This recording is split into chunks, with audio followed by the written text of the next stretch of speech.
vamos a hablar en esta mañana la verdad sobre Segunda de Crónicas 7:14. Conoceréis la verdad y la verdad os hará libres. Amén. Segunda de Crónicas o segundo libro de Crónicas capítulo 7 verso 14 dice: si se humillare mi pueblo, sobre el cual mi nombre es invocado, y oraren, y buscaren mi rostro, y se convirtieren de sus malos caminos, entonces yo oiré desde los cielos, y perdonaré sus pecados, y sanaré su tierra. Amén. Si se humillare mi pueblo sobre el cual mi nombre es invocado, y oraren y buscaren mi rostro y se convirtieren de sus malos caminos, entonces yo iré desde los cielos y perdonaré sus pecados y sanaré su tierra. Qué promesa tan hermosa. ¿Para quién fue dada esta promesa y cómo funciona esta promesa? Es lo que vamos a ver el día de hoy. La clave, mis queridos hermanos, para entender cualquier versículo de las Sagradas Escrituras es el contexto. Es el contexto. Está el contexto inmediato, es decir, los versículos que están antes y después del verso o del pasaje que estamos estudiando, y están los que siguen. Ese es el contexto inmediato. Así como el contexto más amplio, que es toda la Escritura. ¿Qué tiene que decir la Escritura frente a un tema en particular? No está establecido en un solo verso. Hay todo un conjunto de doctrina en la palabra del Señor.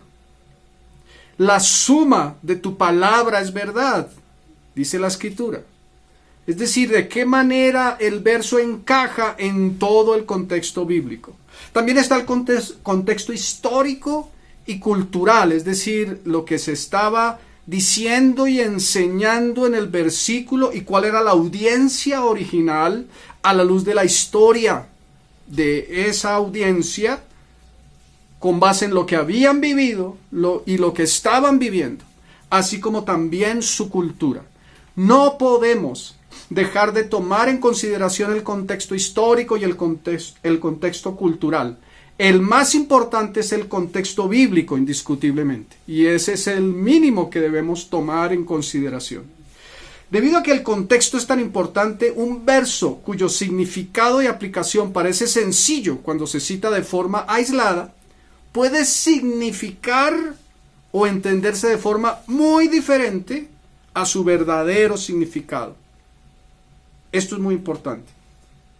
Así que si lo sacamos del contexto, podemos cambiarle totalmente el sentido y cambiarle totalmente el significado.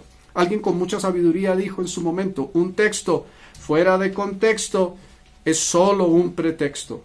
Un texto fuera de contexto es solo un pretexto. Al revisar, Segunda de Crónicas 7:14, hay que considerar primeramente el contexto inmediato. El contexto inmediato. ¿Cuál era el contexto? Salomón estaba consagrando el templo. Estaba haciendo la dedicación del templo. Y el Señor se le aparece, dice la Escritura, a Salomón y le da unas advertencias y unas promesas. Veamos. Vamos por favor a Segunda de Crónicas capítulo 7 y vamos a leer los versos del 12 al 14. Y voy a empezar con lo siguiente.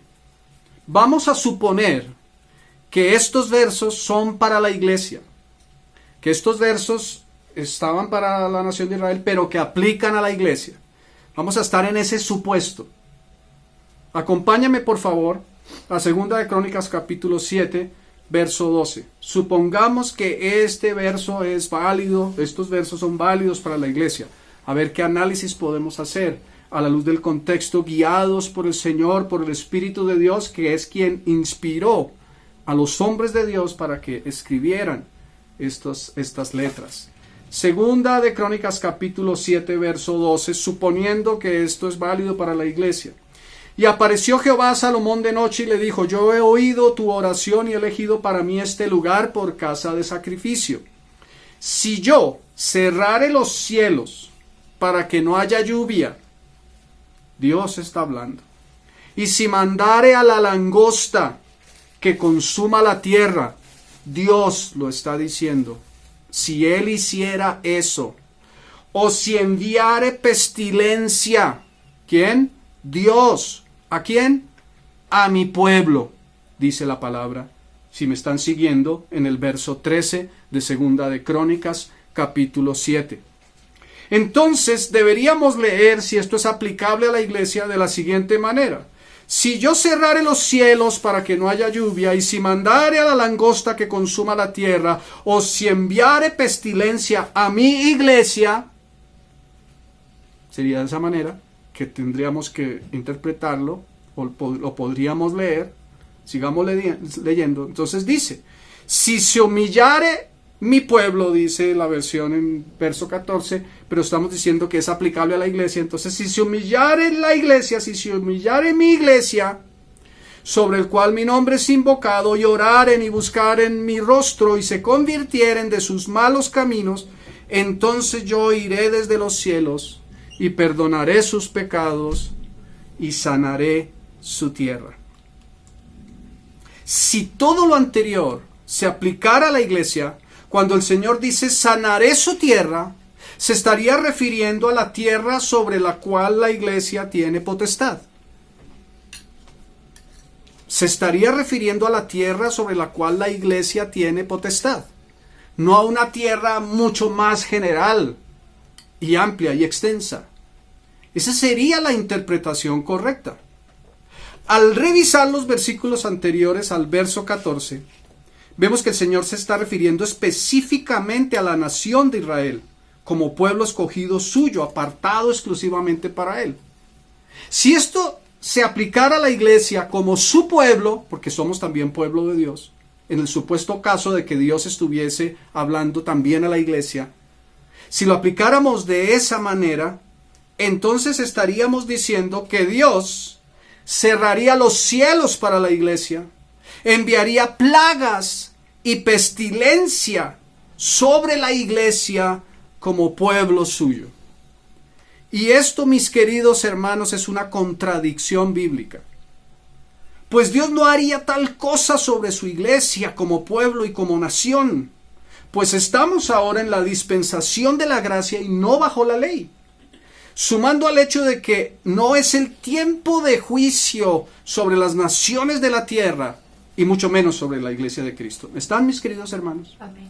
Así que si leemos Segunda de Crónicas 7:14, aplicándolo a la iglesia, estamos cometiendo un error de base, porque estaríamos diciendo que Dios podría enviar por el pecado de la iglesia pestilencia, plagas, langosta, cerrar los cielos. Y eso no es lo que la Escritura nos deja ver. Sobre la nación de Israel sí. Sobre la nación de Israel sí podría darse.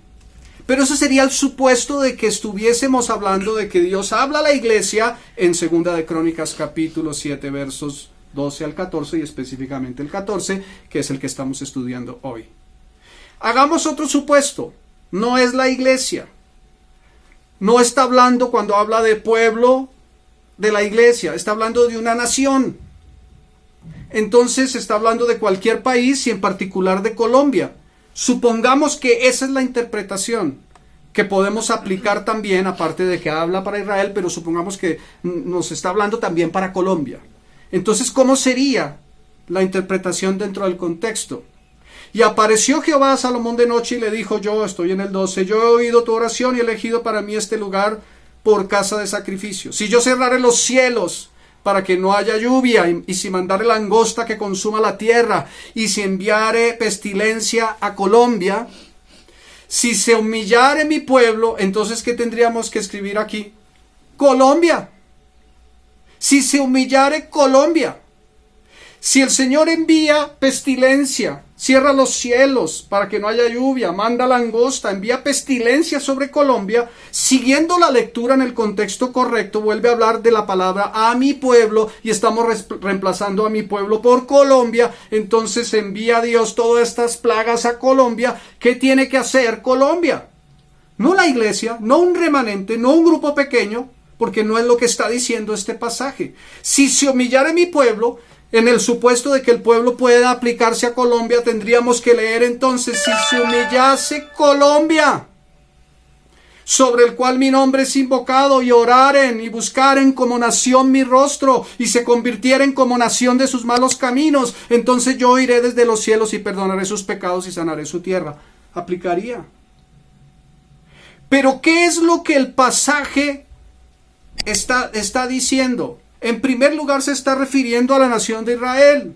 Supongamos que se refiere a cualquier nación, como el caso de Colombia. No es pueblo de Dios, pero supongamos que se aplica. ¿Qué tendría que hacer Colombia? Arrepentirse como nación, en masa. En masa. No un pequeño grupo. No es lo que está diciendo. Y lo vamos a ver más adelante. Sería necesario que toda la nación se humillara, que toda la nación invocara el nombre del Señor, que se convirtieran de sus malos caminos y buscaran su rostro, y funcionaría. Para que Él abriera los cielos y perdonara sus pecados. Ahora, supongamos una interpretación mixta. ¿Cuál es la interpretación mixta? Significa que en la primera parte, cuando se refiere a mi pueblo, habla de la iglesia, y en la segunda parte, cuando se refiere a mi pueblo, habla de Colombia.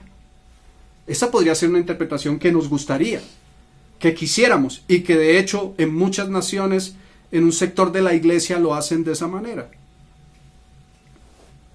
Si se refiere a esto, ya de plano hay una contradicción, con toda claridad. Porque el Señor no está hablando del pequeño grupo consagrado en el primer verso y del pueblo entero en el segundo verso. Está hablando a su pueblo como un todo, como un todo. Así que en ese orden de ideas la aplicación no es válida. Pero lo que es más importante por encima de todo esto es que Dios tenía un pacto, Dios tenía una alianza con la nación de Israel.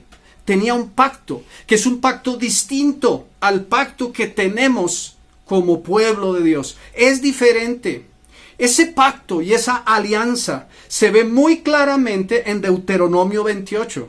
Y ya de plano es un error aplicar Deuteronomio 28, mis queridos hermanos, y se los digo con toda claridad una vez más, a la iglesia. Es un error aplicar el texto de Deuteronomio 28 de las bendiciones y las maldiciones como si fuera para la iglesia igualmente. Es para la nación de Israel. En los versos posteriores al verso 14 de Segunda de Crónicas, Dios le recuerda a Salomón el pacto que hizo con la nación de Israel. Veámoslo. Pero vamos a decir algunas cosas. Como lo hemos visto en muchas ocasiones, las bendiciones para Israel bíblicamente están enfocadas en gran medida en los aspectos materiales, como bendición y prosperidad económica, tierra bendecida con buena producción ganadera y agrícola, libertad de la opresión aplicada a Israel por otras naciones, bendición para sus descendientes, etc. Asimismo, dentro de las maldiciones correspondientes a ese pacto o alianza con Israel, son lo contrario a esas bendiciones para la nación de Israel. Las bendiciones para Israel venían por la obediencia de Israel y las maldiciones por la desobediencia. Eso nos enseña la Escritura, mostrando la manifestación de la ira de Dios contra el pecado de Israel por la desobediencia. Pero a diferencia del pacto con Israel, el pacto de Dios con la iglesia está centrado y fundamentado en aspectos espirituales, como el perdón de nuestros pecados y nuestra salvación eterna, mostrando ya no la ira de Dios, sino la plena manifestación de la gloriosa y poderosa gracia de Dios sobre su pueblo, que es la iglesia. Son dos cosas distintas, mis queridos hermanos. La palabra del Señor dice que estamos en un nuevo pacto, un pacto mayor, un pacto superior al pacto antiguo. O estamos en el pacto de la iglesia, de la gracia, o estamos en el pacto de la nación de Israel. tenemos que tomar una postura frente a eso. Pero si decimos que no nacimos siendo judíos, que no nos estamos convirtiendo al judaísmo, sino que nos estamos convirtiendo de nuestros malos caminos al cristianismo como hijos de Dios, estamos bajo el nuevo pacto, el pacto de la gracia. Así que no podemos decir que si desobedecemos la voz de Dios, como dice Deuteronomio capítulo 28 de los versos 11 en adelante, recibiremos las maldiciones que están en ese libro. No, es un error doctrinal. La palabra del Señor nos habla en Gálatas capítulo 3, verso 13. Acompáñame por favor a Gálatas 3, 13. Gálatas 3, 13. Estamos bajo un nuevo pacto, un pacto mucho más alto, un pacto glorioso, un pacto poderoso. Gálatas capítulo 3, verso 13. Nos dice con claridad la palabra. Cristo nos redimió. No dice Cristo nos está redimiendo. No dice Cristo nos va a redimir. Dice Cristo nos redimió. Tiempo pasado perfecto. Ya sucedió. ¿Qué hizo Cristo, mis amados? Cristo nos redimió de la maldición de la ley. ¿Por qué vamos a volver a la maldición de la ley?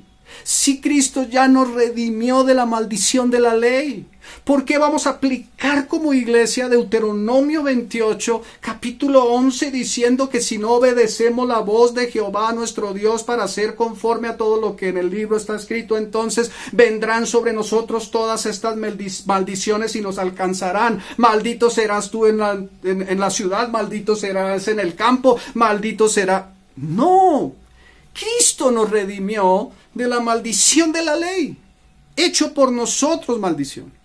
Pero el pacto de Israel, como ya lo mencioné, está centrado especialmente en poder y gloria sobre las naciones, en este mundo. El pacto de la iglesia está centrado en poder y gloria en lo espiritual, en establecer el reino de Dios en la vida del hombre, en su interior, no externo. No estamos llamados a establecer el gobierno de Cristo de forma externa. Estamos llamados a establecer el gobierno de Cristo en el corazón del hombre. Y hay una diferencia de plano. Cristo ya te redimió a ti. Cristo ya me redimió a mí de la maldición de la ley. Entonces tomamos Deuteronomio 28, la parte que nos gusta. Si obedecemos a Dios, somos bendecidos. Si obedecemos a Dios, seremos bendecidos en gran manera, tendremos riqueza. Pero nunca hubo tal promesa para la iglesia de Cristo. La promesa para la iglesia de Cristo sí es bendición, sí es provisión, sí es que no nos dejará y no nos desamparará. Pero nunca el Señor prometió riqueza y gran abundancia y prosperidad para la iglesia. Esas son promesas para Israel. Entonces, si volvemos al contexto de Segunda de Crónicas capítulo 7, está hablando a la nación de Israel, se está refiriendo al pueblo. Cuando el pueblo fallaba y rompía el pacto, entonces Dios enviaba lo que había dicho que iba a enviar porque tenía un pacto, que era la maldición, y cerraba los cielos, y enviaba la langosta y la pestilencia. ¿Qué tenía que hacer el pueblo? Humillarse delante del Señor, invocar su rostro, buscarle, arrepentirse de sus malos caminos, y entonces vendría la promesa. Ahora alguien dirá, pero es que también podemos hacer esto. Claro, la Biblia dice para la iglesia que debemos buscar el rostro del Señor. Claro, dice que debemos arrepentirnos. Claro, dice que debemos invocar su nombre. Claro, dice que debemos orar. Todo eso es bíblico bajo el nuevo pacto para la iglesia. Pero lo que no podemos aplicar es la promesa. Porque la promesa está fundamentada en el pacto antiguo. Y el pacto antiguo es de bendición o de maldición. Pero para la iglesia de Cristo es bendición. Y no hay maldición. Porque Él ya nos redimió de la maldición. Maldición podría haber sobre las naciones. Aunque Dios no está enviando juicio ahora sobre las naciones porque estamos bajo la gracia. La gracia, el periodo de la dispensación de la gracia comienza con Pentecostés. Así que esto fue escrito antes de Pentecostés para la nación de Israel y es sobre el pacto antiguo. La promesa, sanaré la tierra, es para Israel. Es para la nación de Israel cuando se habían apartado de los caminos del Señor. Hermanos, entendamos con claridad lo que la Escritura nos tiene que decir. Veamos qué nos dice el verso 19, segunda de Crónicas 7. No perdamos segunda de Crónicas porque es el pasaje base que estamos estudiando. Segunda de Crónicas 7, 19. Mas si vosotros os volviereis y dejareis mis estatutos y mandamientos que he puesto delante de vosotros, y fuereis y sirviereis a dioses ajenos y los adorareis, yo os arrancaré de mi tierra que os he dado. Y esta casa que he santificado a mi nombre, yo la arrojaré de mi presencia y la pondré por burla y escarnio de todos los pueblos. Y esta casa que es tan excelsa será espanto a todo el que pasare, y dirá: ¿por qué ha hecho así Jehová a esta tierra y a esta casa? Y se responderá: por cuanto dejaron a Jehová, Dios de sus padres, que los sacó de la tierra de Egipto, y han abrazado a dioses ajenos, y los adoraron y sirvieron. Por eso Él ha traído todo este mal sobre ellos. Está hablando Dios, mis hermanos queridos. En el libro de los Jueces vemos claramente la aplicación del pacto de Dios con la nación de Israel, ya que cada vez que el pueblo le faltaba a Dios, Él enviaba a otra nación para juzgarlos. Es de lo que está hablando el Señor aquí dentro del contexto de Israel. El pueblo se arrepentía como pueblo, como masa, e invocaba al Señor, y el Señor levantaba un juez para librarlos. Servían al Señor por un espacio de tiempo y luego volvía otra vez a apartarse. Y entonces era necesario que el Señor volviera a levantar un juez, repitiéndose el proceso en varias ocasiones. Algunos estudiosos llaman a esto como el ciclo de los jueces. Para la nación de Israel era lo que sucedía. En este pasaje de Segunda de Crónicas capítulo 7, el Señor le está recordando a Salomón el pacto, el antiguo pacto. El pacto de la ley que tiene con Israel. Esto es algo muy concreto y muy específico que no tiene aplicación alguna para la iglesia, porque no estamos bajo el pacto de Israel, y mucho menos para cualquier nación que no sea Israel. No tiene aplicación para Colombia, mis hermanos. Es que la Biblia dice: si se humillara mi pueblo bajo el cual mi nombre es invocado, y oraren y buscaren su rostro y se arrepintieren de sus malos caminos, yo iré desde los cielos, perdonaré sus pecados y sanaré su tierra. Oremos así para que el Señor sane nuestra tierra. No es bíblico. No está hablando de una nación cualquiera. Está hablando del pacto con su nación. Para el caso de Israel, el juicio de Dios siempre buscaba que la nación se arrepintiera y enderezara su camino como nación. Pues Dios siempre busca el bienestar de los que son suyos. Siempre. Pero esto obrando bajo el trato propio que Dios tiene en cada dispensación. Dios tiene un trato con la humanidad en cada dispensación distinto. Estamos bajo la gracia, no bajo el pacto antiguo de la ley. Segunda de Crónicas 7, entonces, mis hermanos, lo que está allí de advertencias y de promesas es de acuerdo con el pacto antiguo. De acuerdo con el antiguo pacto, Dios promete a Israel que si se arrepienten y se humillan, Él los va a perdonar y va a sanar su tierra de aquello que Él mismo había enviado con anterioridad, como juicio, podemos decir, y castigo a su pueblo por la desobediencia. En algunos sectores de la iglesia, especialmente en las naciones de Occidente, no tanto en Oriente, porque tienen un pensamiento de trasfondo distinto al nuestro, hemos visto también, lo hemos visto muchas veces también en Colombia, han usado este pasaje como si lo pudieran aplicar a la iglesia y aún a Colombia. Pero esto es un gran error de interpretación bíblica. Se hacen convocatorias para que la iglesia ore basados en este pasaje, que no tienen nada que ver con la iglesia en su contexto y mucho menos con la sanidad de nuestro país en aspectos económicos o sociales o morales o aún políticos y de gobierno. No tienen nada que ver. Segunda de Crónicas 7:14 no tiene que ver con la iglesia ni con ninguna nación diferente a la nación de Israel, y mucho menos con conquistas políticas o temas similares. Hay aspectos de este versículo que hemos visto en el nuevo pacto, como lo mencionaba, como orar, buscar el rostro del Señor, como arrepentirnos de nuestro pecado. Pero la promesa que Dios da a la nación de Israel como nación no es aplicable a la iglesia. Nunca en ningún texto del nuevo pacto se dirá que si la iglesia ora, la tierra donde vive será sanada. Nunca, nunca.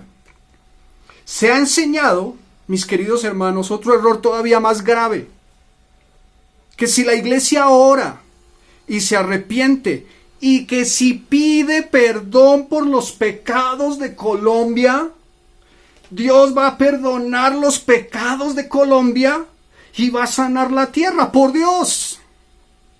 ¿Qué es esto, mis hermanos? ¿Qué es esto?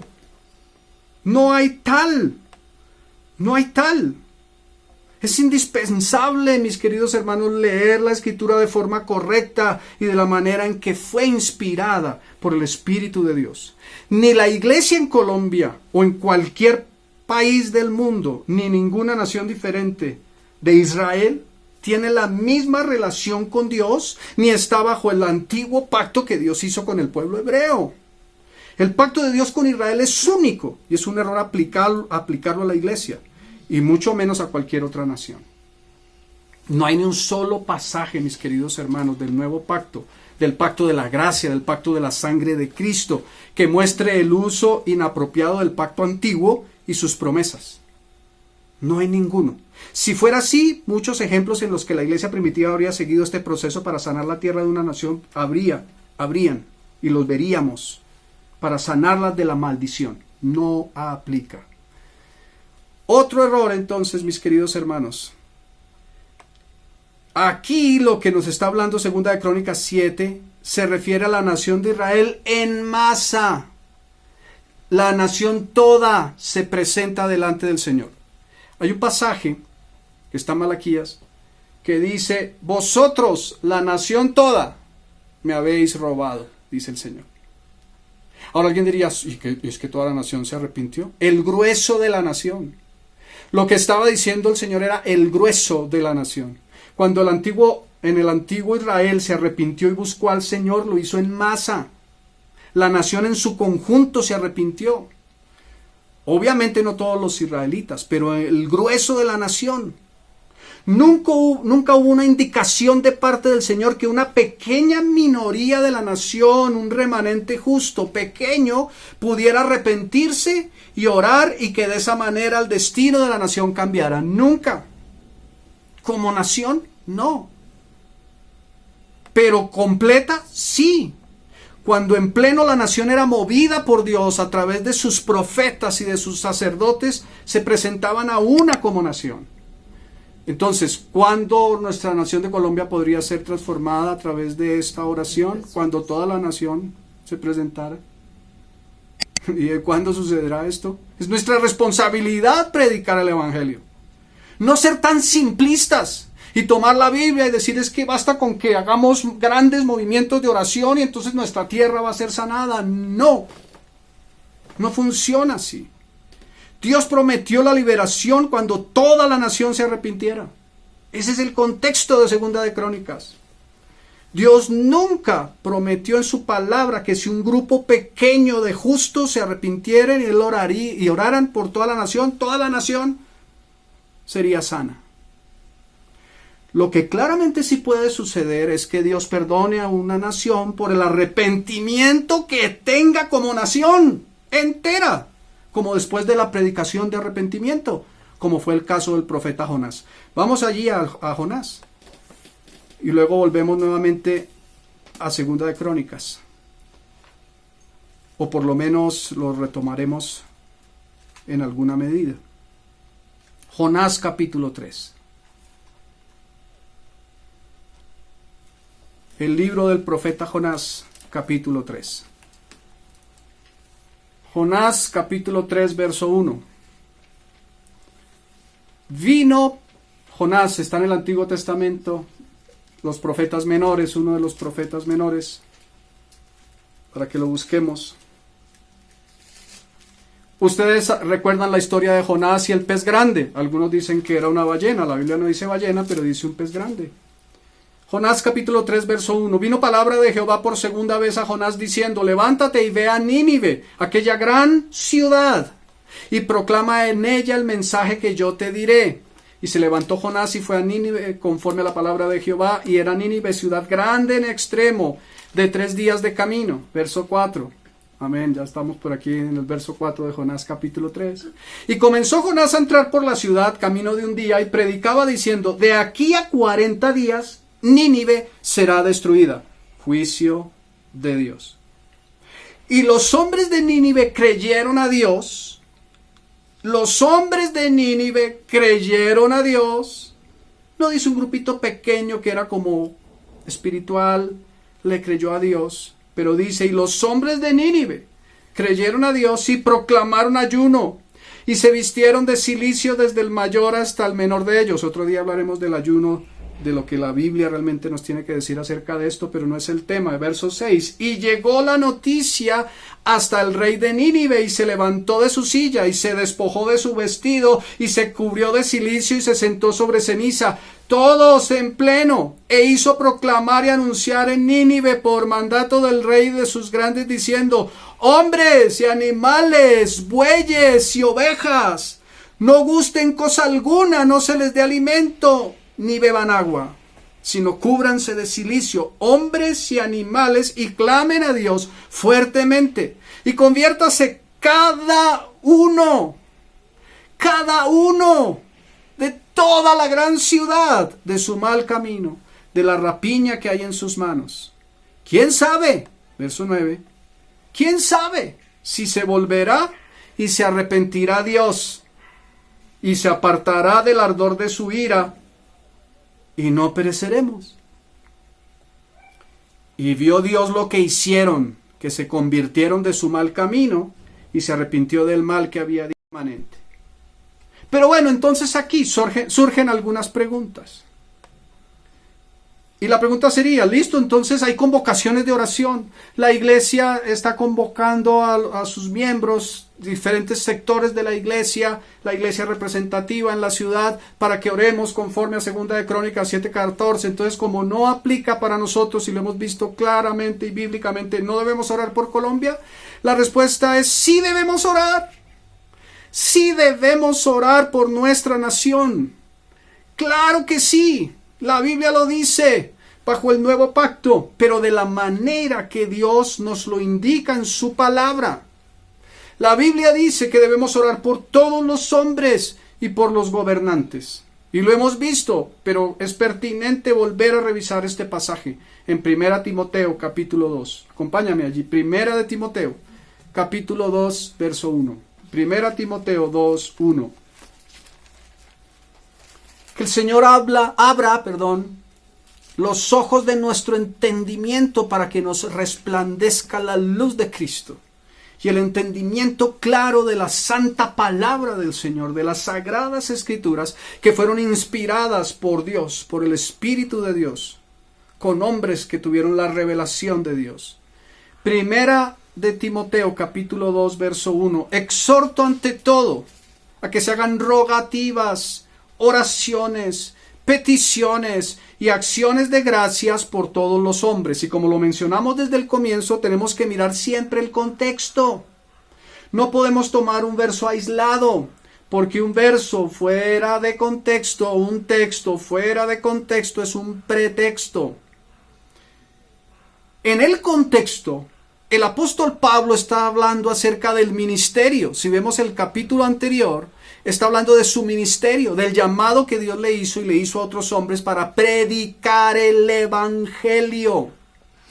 Y llega entonces a este punto de cómo orar respecto del llamado que tiene la iglesia de Cristo de extender las buenas nuevas de salvación. A eso es a lo que estamos llamados, mis hermanos. El verso 1 de 1 Timoteo capítulo 2, exhorto ante todo a que se hagan rogativas, oraciones, peticiones y acciones de gracias por todos los hombres, por los reyes y por los que están en eminencia, para que vivamos quieta y reposadamente en toda piedad y honestidad. ¿Para qué? Para estar tranquilos, para que no se nos levanten en contra y no nos dejen trabajar, para que no nos subyuguen, para que no nos quiten lo que nos pertenece, para que hagan leyes justas, para que vivamos en gran prosperidad y tengamos negocios muy prósperos. No, para que hagamos la obra del ministerio, que siendo peregrinos y extranjeros, para eso nos puso Dios en esta tierra después de ser salvos. Porque ese es el contexto con el capítulo previo al capítulo 2 de 1 Timoteo. En la Nueva Traducción Viviente dice: en primer lugar recomiendo orar por todo el mundo, dando gracias a Dios por todos y pidiéndole que les muestre su bondad y los ayude. ¿Cómo? Con el Evangelio. Que prepare los corazones para que cuando salgamos y prediquemos, se arrepientan y se conviertan.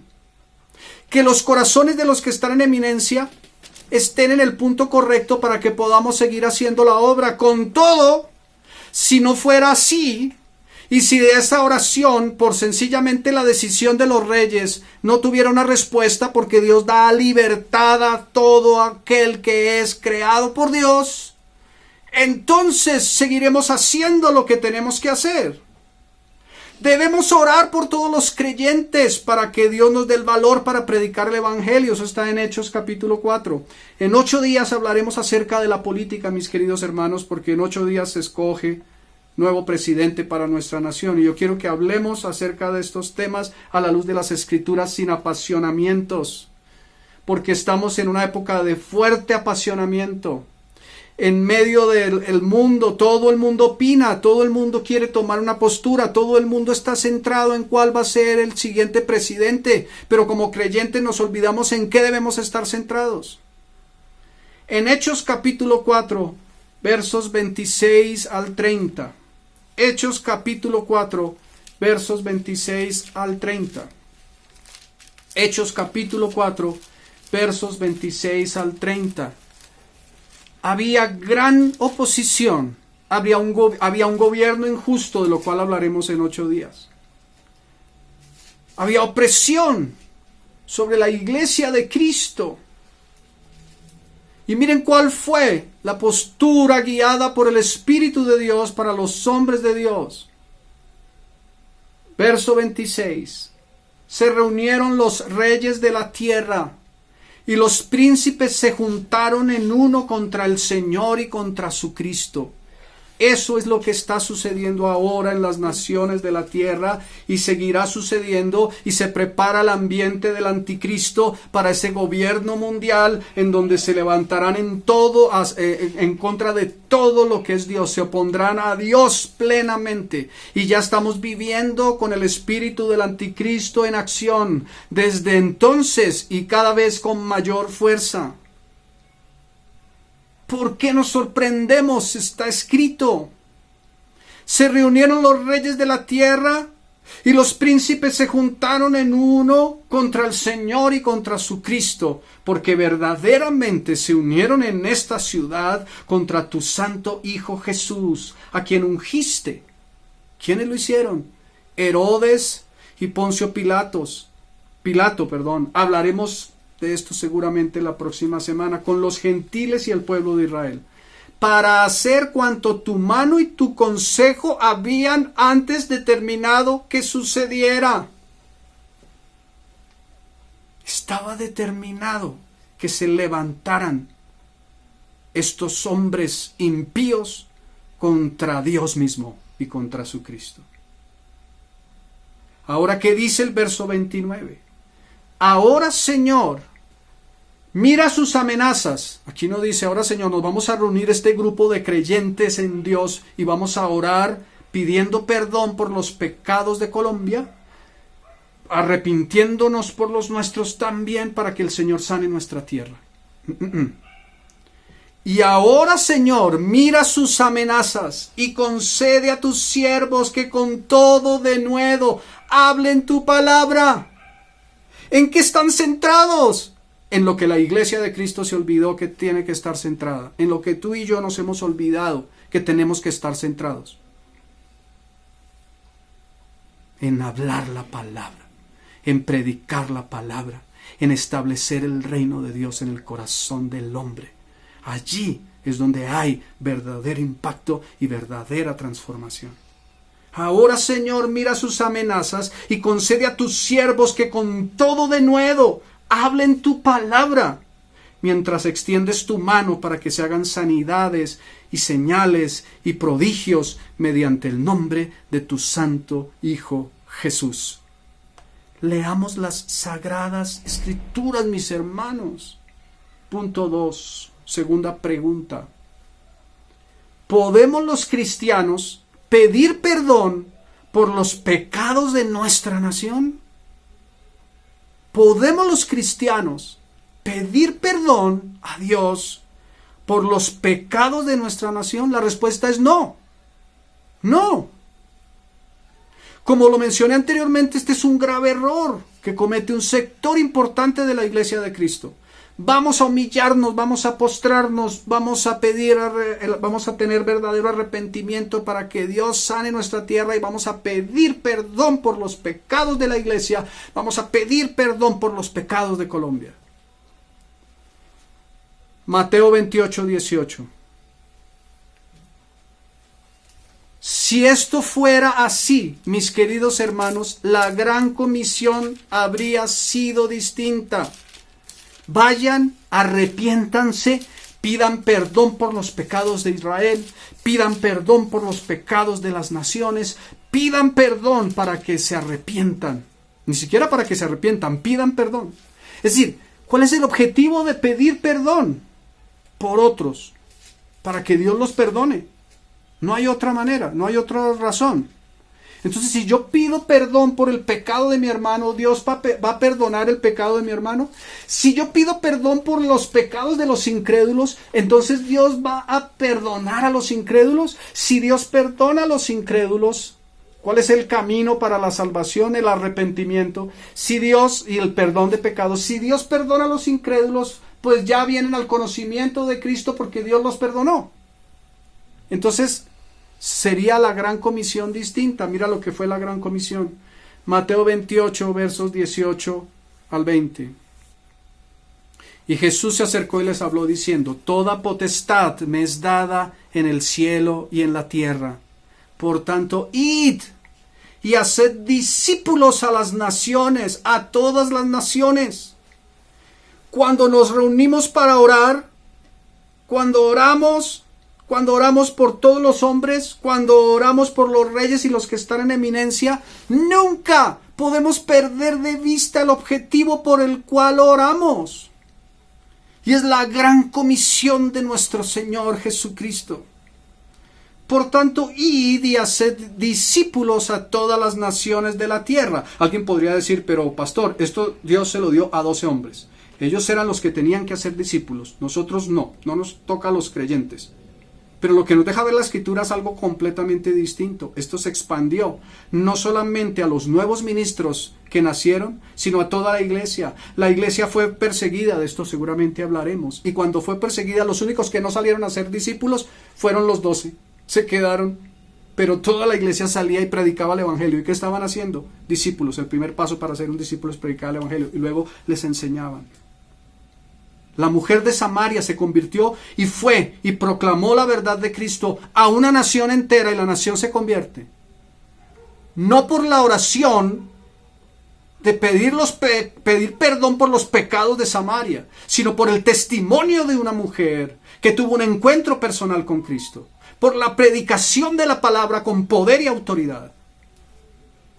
Por tanto, id y haced discípulos a todas las naciones de la tierra, bautizándolos en el nombre del Padre y del Hijo y del Espíritu Santo, enseñándoles que guarden todas las cosas que os he mandado. Esto sí que es difícil. Hacer una convocación de oración es fácil. Reunirse todo un día, de 9 de la mañana a 12 de la noche, y no estoy en contra de la oración y de las convocatorias de oración, no. Debemos orar, la Biblia dice orad sin cesar, y a veces fallamos en no hacerlo. Pero no basados en un concepto errado, que no es bíblico para la iglesia. En lugar de pagar el precio de hacer discípulos, que es un trabajo permanente, constante, de todos los días.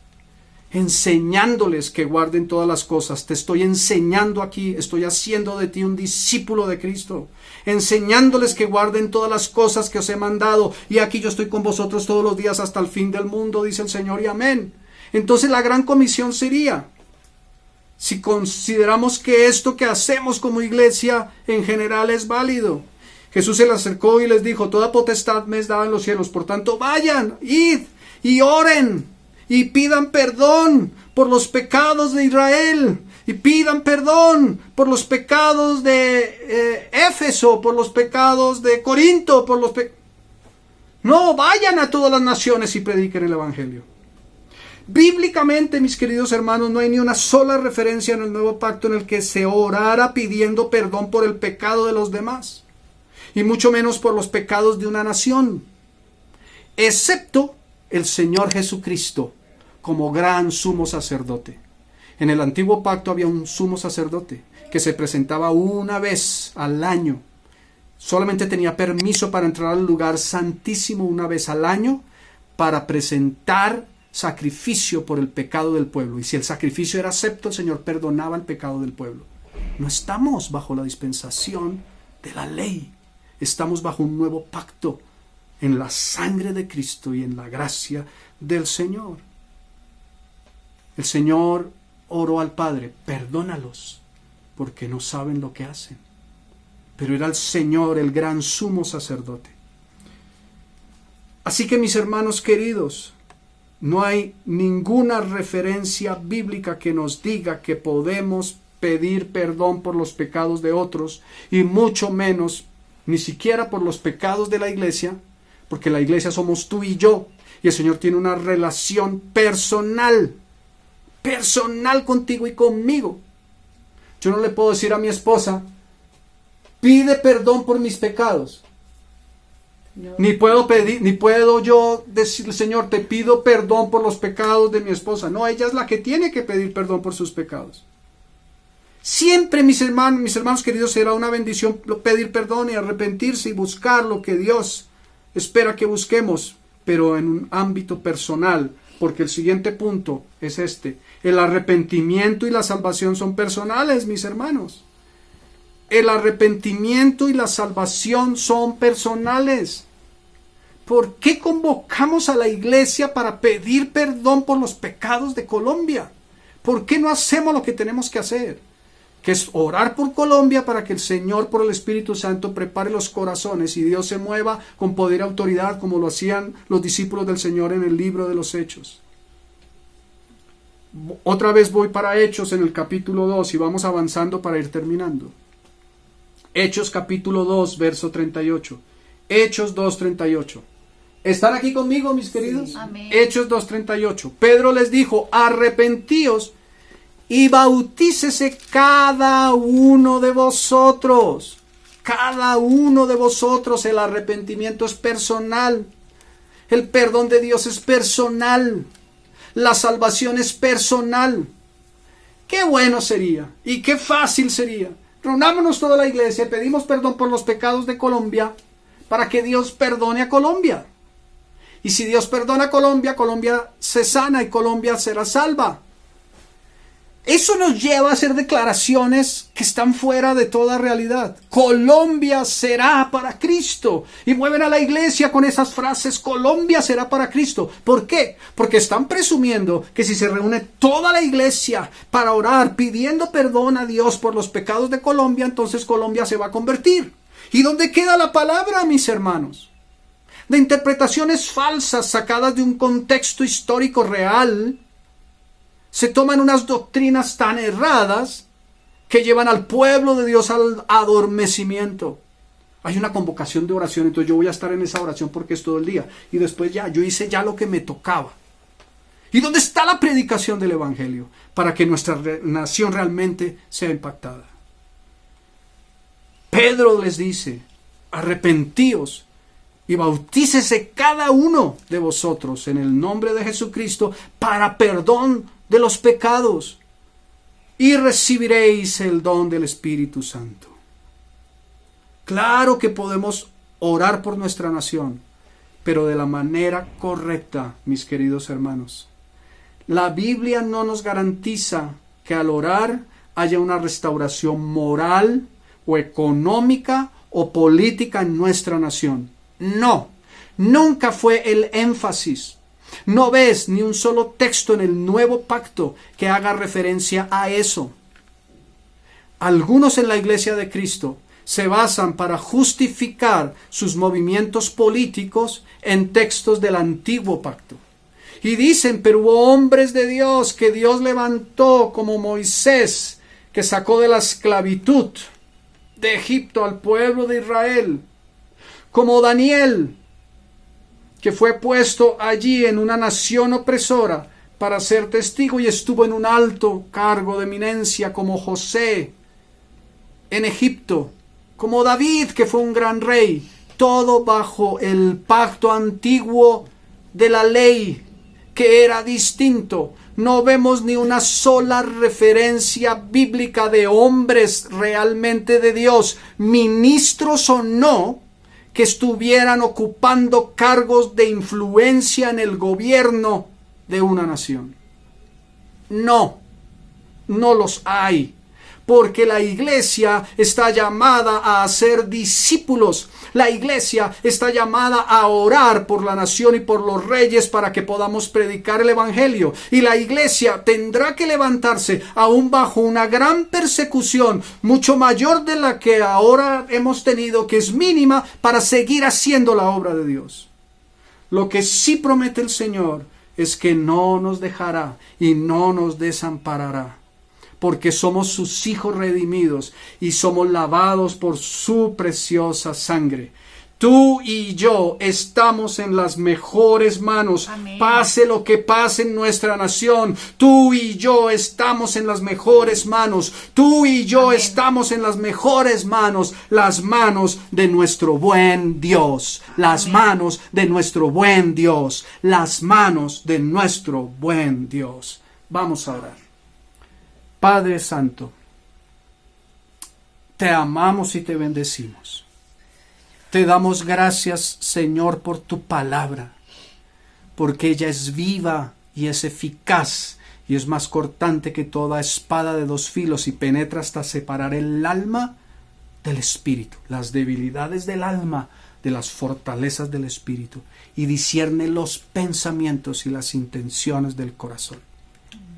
Dile al Señor, perdóname todas las veces que he tenido una intención errada en mi corazón, de orar por mi bienestar, de orar porque yo esté bien, de orar porque esta nación esté bien para que yo pueda estar bien. Cuando se nos olvida que el verdadero bienestar a nuestras vidas viene cuando nos centramos en Cristo, y el verdadero bienestar a los que están fuera viene cuando predicamos el evangelio de la salvación. Ayúdanos, Señor, pero gracias por tus promesas, las promesas para tu iglesia. No nos dejarás, no nos desampararás, venga lo que venga. Gracias, bendito Dios. Oramos en tu nombre y para tu gloria. Amén. Amén. Y amén. Amén.